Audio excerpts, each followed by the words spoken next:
اعوذ باللہ من الشیطان الرجیم بسم اللہ الرحمن الرحیم۔ شروع کرتی ہوں اللہ کے نام سے جو بڑا مہربان نہایت رحم والا ہے۔ عزیز طلباء و طالبات، السلام علیکم، صبح بخیر۔ اے اللہ، بلا شبہ تو ہم سے محبت کرتا ہے، یہی وجہ ہے کہ تو نے ہمیں ایمان کی دولت سے نوازا اور ہمیں اپنے محبوب حضرت محمد صلی اللہ علیہ وسلم کا امتی بنایا۔ یا اللہ، اپنے حبیب کے صدقے ہماری زندگی کو پرسکون اور آسان بنا، عافیت عطا فرما، بے حساب رزق عطا فرما، حاسدوں کے حسد سے بچا، بے حساب کتاب جنت الفردوس میں اپنے پڑوس میں گھر عطا فرما، آمین ثم آمین۔ پیارے بچوں، میں ہوں آپ کی معلمہ انصاری فہمیدہ ابو دجانہ۔ بچوں، آپ جانتے ہیں میں بی ایم سی کے Deonar colony municipal Urdu school number 2 میں بحیثیت معاون معلمہ اپنے فرائض انجام دے رہی ہوں۔ ایم ایسٹ URC 8 سے تعلق رکھتی ہوں۔ ہماری بیٹ آفیسر ہیں محترمہ عارفہ سلیم شیخ صاحبہ۔ پیارے بچوں، آج بروز جمعہ مورخہ 20 اگست 2021 عیسوی، آج کی اسلامی تاریخ 10 محرم الحرام 1443 ہجری، عاشورے کا دن۔ آج کے دن کی خاصیت، اہمیت۔ پیارے بچوں، آج کے دن ہمارے ملک بھارت کے 5ویں وزیر اعظم راجیو گاندھی کا جنم ہوا۔ 20 اگست سن 1944 عیسوی۔ مشہور و معروف ہستی تھے، سیاست سے تعلق رکھتے تھے، بہترین سیاستداں تھے، پنڈت جواہر لال نہرو کے نواسے اور ہندوستان کی پہلی خاتون وزیر اعظم اندرا گاندھی کے فرزند تھے۔ 1960 عیسوی میں دہرادون اسکول سے سینئر کیمبرج پاس کیا اور اعلیٰ تعلیم کے لیے برطانیہ گئے۔ 1963 عیسوی میں انہوں نے میکینیکل انجینئرنگ میں داخلہ لیا اور 1968 عیسوی انڈین ایئر لائنز میں بحیثیت پائلٹ شامل ہوئے۔ سن 1981 عیسوی میں سیاست میں داخل ہوئے۔ 30 اکتوبر سن 1984 عیسوی کے سانحہ میں اپنی والدہ کو کھو دیا۔ ان کی والدہ اندرا گاندھی کے قتل کے بعد ہندوستان کے وزیر اعظم بنے اور اپنی سیاسی خدمات اور ہندوستان کو اعلیٰ مقام، اعلیٰ حیثیت دلانے میں کوشاں رہے۔ ان کی سیاسی خدمات جو ہے ان سے انکار نہیں کیا جا سکتا۔ یہ عظیم ہستی سن 1991 عیسوی 21 مئی تامل ناڈو میں کانگریس پارٹی کی انتخابی مہم کے دوران بم دھماکے میں ہلاک ہو گئی۔ اسی سال بھارت رتن ایوارڈ سے انہیں نوازا گیا اور انہیں خراج تحسین پیش کیا گیا۔ دوسری شخصیت ہے نریندر دابولکر، بھارتی مصنف اور سماجی خدمتگار۔ پیشے کے لحاظ سے ایک ڈاکٹر تھے، لیکن سماجی معاشرتی اصلاح کے کاموں میں زیادہ توجہ دی۔ توہم پرستی اور ضعیف الاعتقاد کے خلاف کوششیں کی، پٹاخوں سے پیدا ہونے والی آلودگی کے خلاف آواز اٹھائی، پر افسوس آج ہی کے دن 20 اگست 2013 عیسوی کو ان کا قتل کر دیا گیا۔ آج ہم ان کو بھی خراج عقیدت کا سلام پیش کرتے ہیں۔ اگلی شخصیت ہے جان ایلن کی۔ جان ایلن ریاستہائے متحدہ امریکہ کی ایک مشہور و معروف اداکارہ، 20 اگست سن 1956 عیسوی میں پیدا ہوئی۔ BA کامیاب ڈگری یافتہ خاتون ہیں۔ 1984 عیسوی میں تھیٹر ایوارڈ اور 1988 عیسوی میں ٹونی اعزاز برائے ناٹک کی بہترین اداکارہ ثابت ہوئیں۔ اس طرح جان ایلن نے وقتاً فوقتاً 35 ایوارڈ حاصل کیے۔ انہیں academy award, golden Globe award اور 3 پرائم ٹائم ایمی ایوارڈ کے لیے نامزد کیا گیا ہے۔ جان ایلن نے اپنی زندگی کا طویل عرصہ تھیٹر، ڈرامے اور اداکاری کے نام کر دیا اور ٹیلی ویژن پر بھی کافی مقبول رہی۔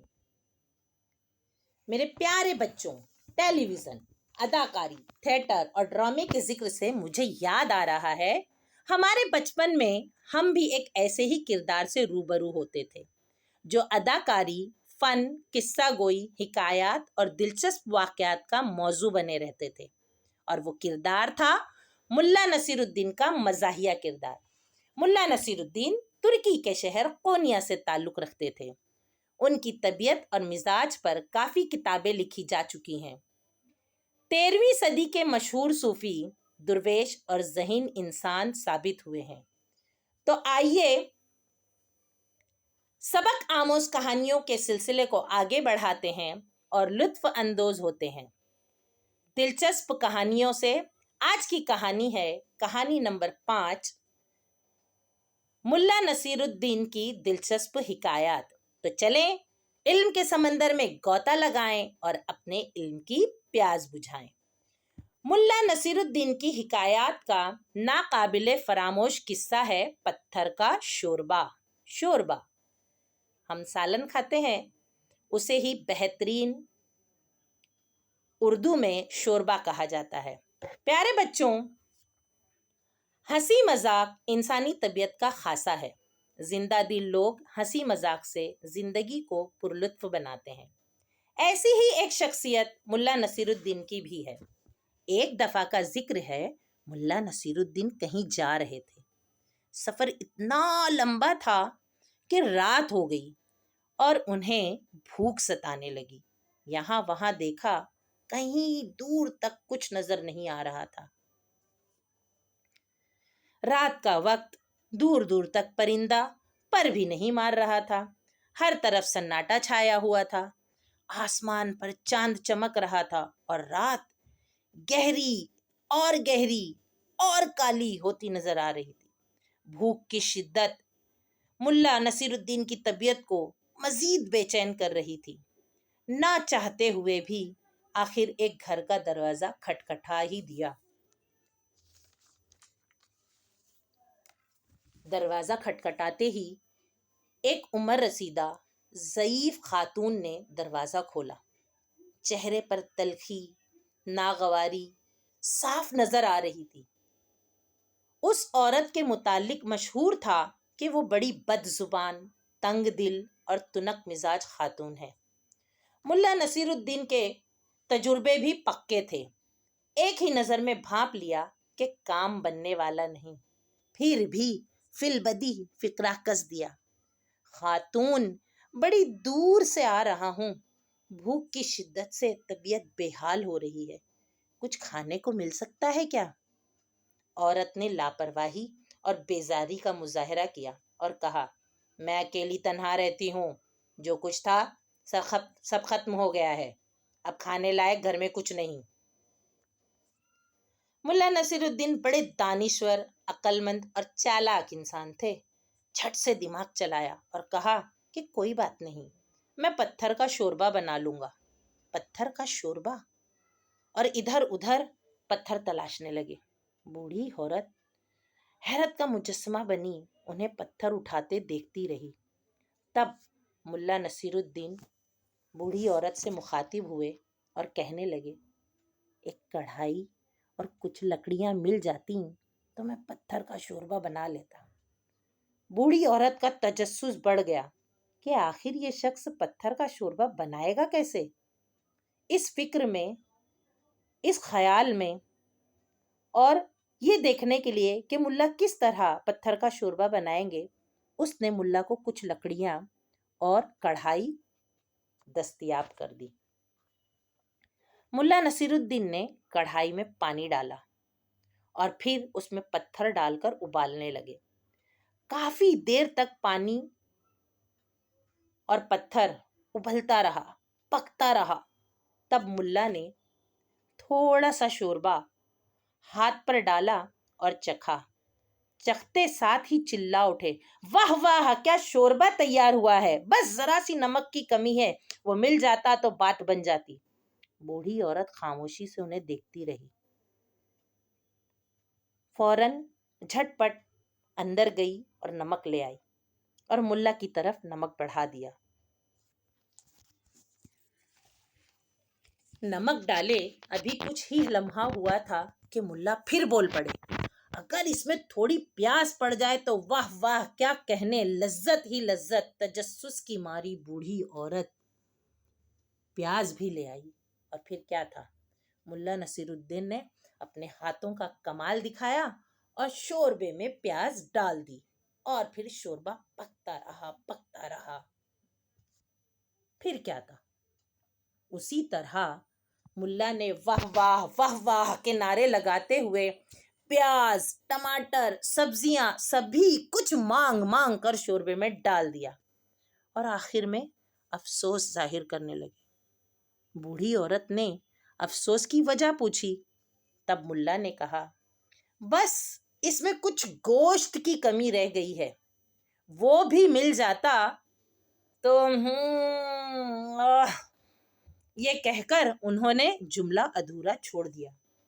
بوڑھی عورت شوربے کی اڑتی خوشبو سے اپنا صبر کھو رہی تھی، اس کی اشتہا بھی بڑھتی جا رہی تھی۔ تب اس نے سوچ سمجھ کر کہا، شاید تھوڑا سا گوشت کہیں رکھا ہے، اور یہ کہہ کر وہ ایک طرف چلی گئی۔ بس پھر کیا تھا، ملا نے موقع غنیمت جانا اور موقع کو غنیمت جان کر شوربے میں سے جلدی سے پتھر نکال لیے، اور جب بوڑھی عورت گوشت کے کچھ ٹکڑے لے کر آئی تو ملا نے وہ ٹکڑے شوربے میں ڈال دیے۔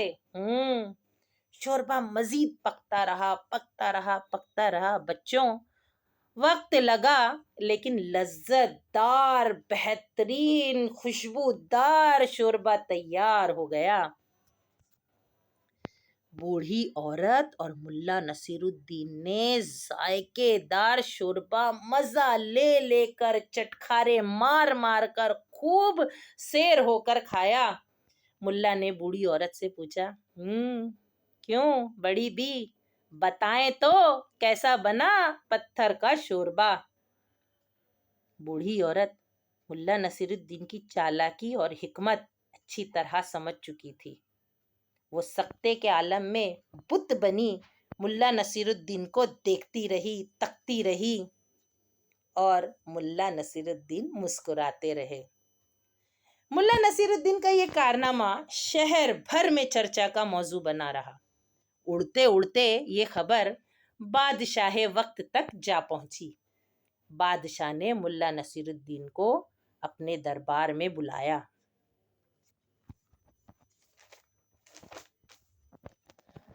بادشاہ کے بلاوے پر ملا نصیر الدین اپنے گدھے پھدو پر بیٹھ کر بادشاہ سے ملنے گئے۔ ان کے گدھے کا نام پھدو تھا۔ جانتے ہیں پھدو کا مطلب کیا ہوتا ہے؟ پھدو کا مطلب ہوتا ہے بے وقوف۔ آپ تو جانتے ہی ہو، گدھوں کا شمار بے وقوفوں میں ہی ہوتا ہے۔ تو یوں تھا کہ ان کے گدھے کا نام پھدو ہی تھا۔ وہ اپنے پھدو پر بیٹھ کر مزے سے بادشاہ کے دربار میں جا پہنچے۔ بڑی شان سے بادشاہ کے سامنے کھڑے ہو گئے۔ بادشاہ کو اپنی زبانی پورا قصہ سنایا۔ بادشاہ ان کے فی البدی فکروں، مزاحیہ جملوں، ان کی حاضر دماغی کی داستان سن کر بڑا ہی خوش ہوا۔ ان کی چالاکی، دانش مندی اور عقل مندی کا قائل ہو گیا۔ بادشاہ نے ملا نصیر الدین کو اپنے دربار میں اعلیٰ مقام دے دیا، اور ساتھ ہی انعام و اکرام سے بھی نوازا۔ پیارے بچوں، ہم انسان اکثر پریشان کن حالات میں ناکامی اور مایوسی کا شکار ہو جاتے ہیں۔ ملا نصیر الدین کی اس حکایت سے ہمیں یہ سبق ملتا ہے کہ انسان حاضر دماغی اور پرسکون طبیعت کا مظاہرہ کرے تو ناممکن کام کو بھی ممکن بنا سکتا ہے، اور اپنی ضرورت کو پایۂ تکمیل تک پہنچا سکتا ہے۔ جس طرح ملا نصیر الدین نے اپنی حاضر دماغی سے بھوک کی شدت کو پتھر کا شوربہ بنا کر مٹا لیا، اسی طرح ہمیں بھی اپنی ضرورت کو پایۂ تکمیل تک پہنچانے کے لیے دور اندیشی سے کام لینا چاہیے۔ تو کیسی لگی بچوں آج کی کہانی؟ امید ہے آج کی کہانی آپ سبھی کو پسند آئی ہوگی۔ آپ سب کا بہت بہت شکریہ۔ انشاءاللہ پھر ملاقات ہوگی ایک نئی کہانی، نئی حکایت کے ساتھ۔ تب تک خوش رہیں، محفوظ رہیں، اپنا خیال رکھیں، اور ہاں، ویڈیو پسند آئی ہو تو لائک کریں، اپنے دوستوں کو شیئر کریں، آپ کمنٹ بھی کر سکتے ہیں۔ تو بچوں پھر ملیں گے انشاءاللہ۔ ہمارے چینل کو سبسکرائب کرنا نہ بھولیں۔ السلام علیکم، اللہ حافظ۔